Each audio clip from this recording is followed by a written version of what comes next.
I'm Dr. Jason Heaton, a Department of Biology at Birmingham Southern College here in Birmingham, Alabama. And I want to talk to you a little bit about our paper called The Long Limb Bones of Littlefoot, otherwise known as STW 573. So let's get started. Why is Littlefoot so special?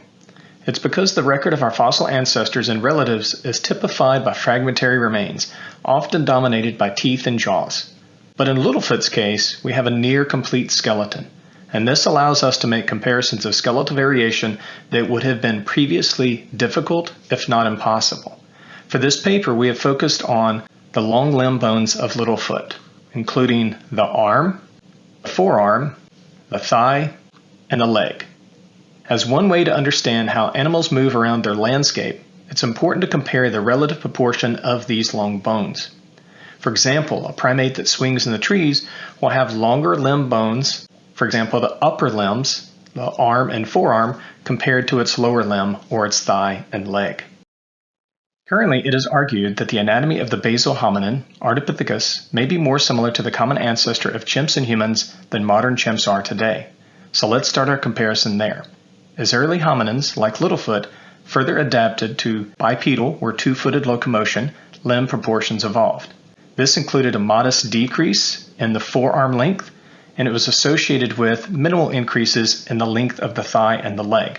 Note, the arm length was relatively unchanged between Ardipithecus and Littlefoot. The differing proportions between these two early hominins is most likely attributed to the latter spending less time in arboreal activities. After Australopithecus and leading to modern humans, there was a modest decrease in arm length, considerable decreases in the length of the forearm, and considerable increases in the thigh and the leg lengths. But if we go back and we consider what the anatomy of Littlefoot tells us about what it was doing, we can look at individual features that reflect both its bipedal and arboreal adaptations in the long limb bones of its skeleton. While considerably smaller than modern humans, the thigh of Littlefoot, shown in the middle here, exhibits clear indications of bipedality. These features include flattened condyles, as well as lateral lipping on the distal end of the femur. Both of these features add stability to the knee and two-footed locomotion. Yet in an arboreal quadruped, more flexibility in this joint is beneficial, and weight is evenly distributed among the remaining limbs and limb surfaces. Therefore, chimpanzees possess round condyles with no significant lipping. In its upper limb, Littlefoot possesses traits indicating that part of its behavioral repertoire included climbing and suspension activities. This is evidenced by its widely flaring and high supracondylar ridge. When compared to modern humans, this indicates that Littlefoot possessed increased power in elbow postures that it likely employed in climbing. Yet the ridge in Littlefoot is considerably smaller to the more arboreal modern chimpanzee. Therefore, we must remember that modern groups such as chimpanzees and humans are the result of different evolutionary trajectories.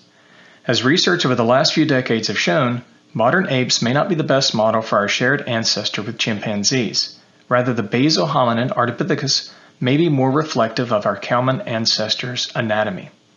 In the time leading up to our genus, Homo, our fossil relatives adapted to walking on 2 feet, while in some cases retaining the ability to spend time in trees. For a more in-depth discussion of Littlefoot and its long limb bones and what it tells us about our evolutionary past, please refer to our full-length article in the Journal of Human Evolution, or if you're so inclined, reach out via Twitter or email. Thank you.